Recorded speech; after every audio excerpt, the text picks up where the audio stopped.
I think when I was young and foolish, I started off wanting to be an actor, and I think it was I liked the immediate gratification you got from stage work, which I did a lot of stage stuff, and I liked telling stories, which was basically why I got into it. I just wanted to tell stories, and before that I was into comic books, so it all kind of evolved into storytelling, and then I started directing so that I would get acting work.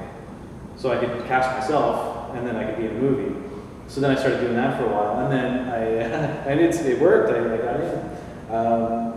And then I kind of slowly discovered that I was actually probably more accomplished as a director than as an actor.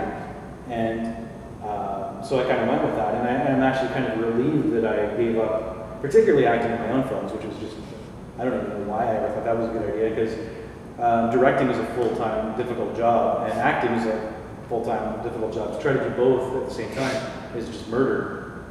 And now I don't have to worry about what my hair looks like on set. I can just show up and focus on one job. I don't even have to wear pants, although they like it when you do. So I love directing now. It's my passion. But I started off directing for the silly reason of I just wanted to cast myself in movies.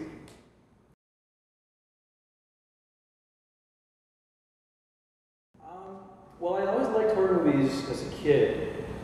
Well, no, you know what? I didn't like horror movies as a kid, but I was fascinated by them. My sister had a novelization of The Omen. And whenever I would go over to her house, I would open it up and look at the pictures, even though I was too young to look at the pictures. And there was a picture of like a priest with a big spear through him. And I was terrified of it, but every time I go there, it was the first thing I go to look at. And I can't explain why. And then my brother got a VCR way back in the Stone Age. And we watched Dawn of the Dead, and I would walk pass by the doorway constantly just to catch a glimpse, but I was too scared to watch it, but I wanted to see it.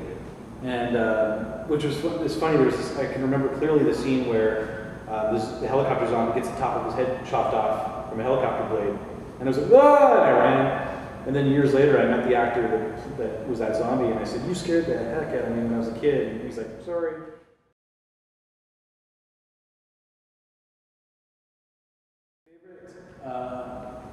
Horror movie.